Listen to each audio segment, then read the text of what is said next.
Everything we do is dependent on the tide.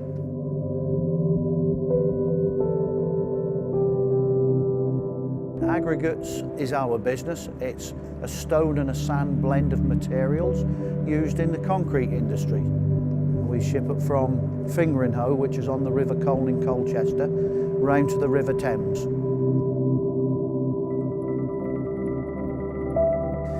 J.J. Pryor was established by James John Pryor in 1870. He was actually an agricultural worker when he left school. At 16 he decided to work for himself and set up business, managed to save enough money to buy some horses in the 1800s and set up a haulage business. J.J. Pryor got involved in the shipping of aggregates by barge in the early 30s, which means we have almost been 100 years in the shipping of aggregates on the River Thames.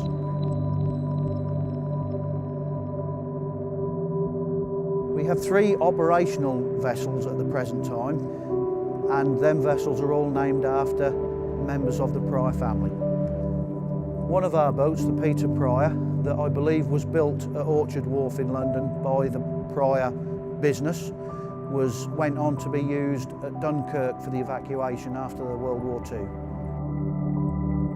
The Pryor crews have been on the river for a lot of years. There's a lot of years of experience on there. They know the river like the back of their hand. So they have 5 days on the boat, that's 24 hours a day, doing alternate watches, 6 hours on and 6 hours off.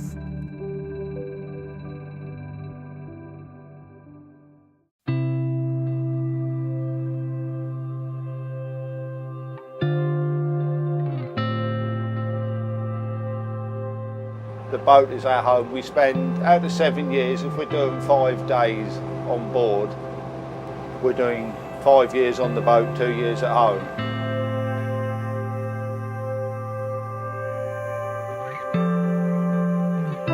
It's clear today, tomorrow it might be blowing a gale of wind, spray coming over, different boats to look at, different cloud formations. Yeah, there's always something different to see.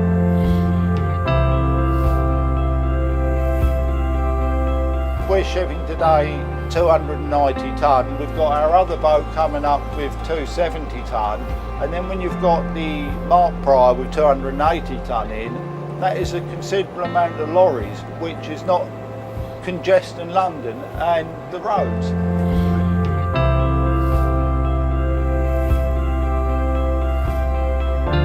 What I like about it is when you're out here, you're your own boss. When you're here, you want to be at home. When you're at home, you're restless because you want to be back on the water.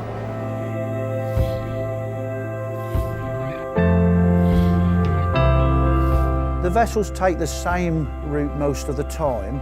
They do vary a little bit according to tides and according to sandbanks. The journey starting from Fingeringhue is very rural, with lots of nature, lots of nice landscapes. That remains like that with the wildlife and the open sea until they get into the River Thames. It turns very urban. There's quite a lot of container stuff at Tilbury and big ships there. And they have the lights of the O2 Arena and the City of London in front of them finally before they turn into Deptford Creek to discharge.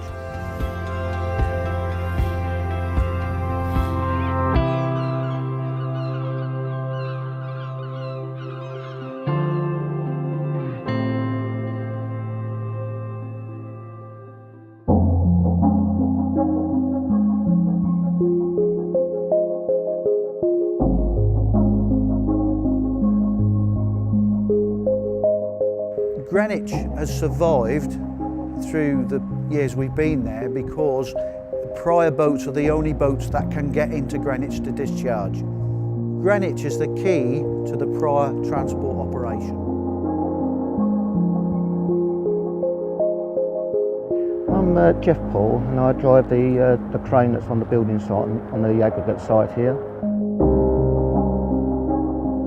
You don't get a lot of time when you unload the boats because of the tidal restriction. Every boat is a challenge to unload because of the time that it takes you to unload them.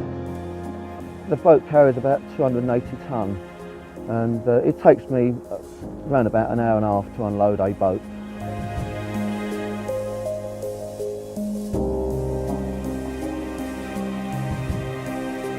My father used to work for Priors years ago when he was alive, and he taught me how to drive the train. But I started off when I left school to be a chef, but I turned to this and started driving the train here, and I've been here for 45 years.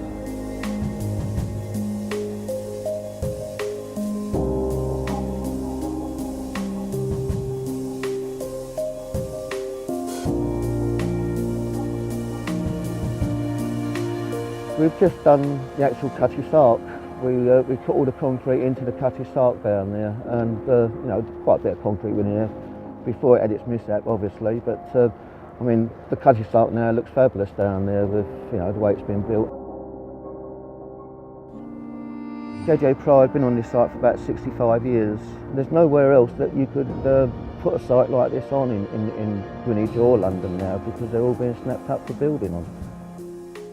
The Pryor family business owned up to 5 wharfs in London at one time. In the late 90s, the Docklands Board bought safeguarding some wharfs in because they realised that wharfs were disappearing quickly for housing. What they did was put protection on the wharfs, they called them safeguarded wharfs, to ensure that they could only be used as wharfs and couldn't be developed for, you know, houses and that sort of thing. And Greenwich being one of them. Greenwich Wharf is a protected wharf at this present time.